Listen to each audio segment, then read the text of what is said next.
विद्या पढ़ने से आती है और ज्ञान गॉड गिफ्टेड होता है। कई लोग हैं बहुत पढ़े लिखे हैं, उनको ज्ञान नहीं है, और कई लोग पढ़े लिखे बिल्कुल नहीं है, ज्ञान बहुत है।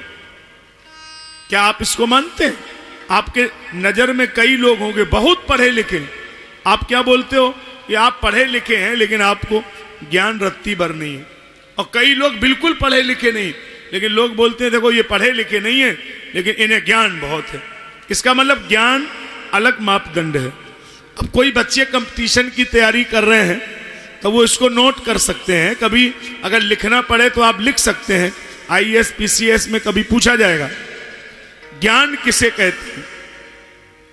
सुनी हुई, पढ़ी हुई, लिखी हुई बात को कहना यह विद्या के दायरे में आता है।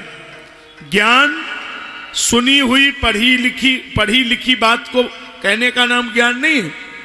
अपने अनुभव की, अनुभूति की अभिव्यक्ति को अभिव्यक्त कर देने का नाम ज्ञान है।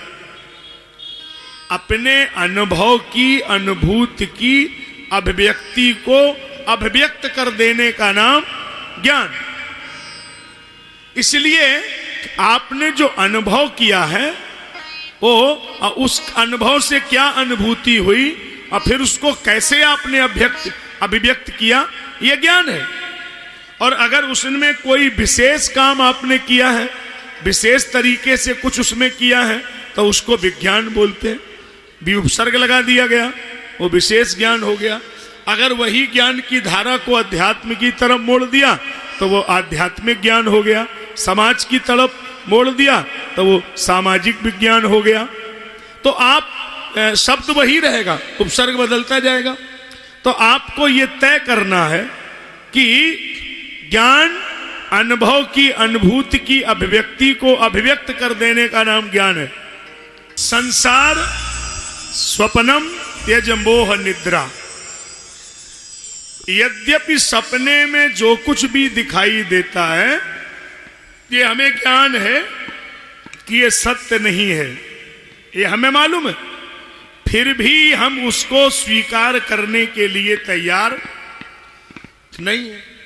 अच्छा, यही तो संसार का सपना है, जिसका परिणाम आपको मालूम हो और फिर भी आप उसे स्वीकार नहीं कर रहे हैं, यही तो संसार का सपना है।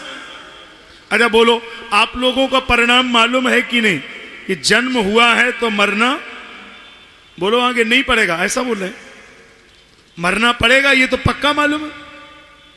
अच्छा, इसके बावजूद क्या आप मानने को तैयार हैं?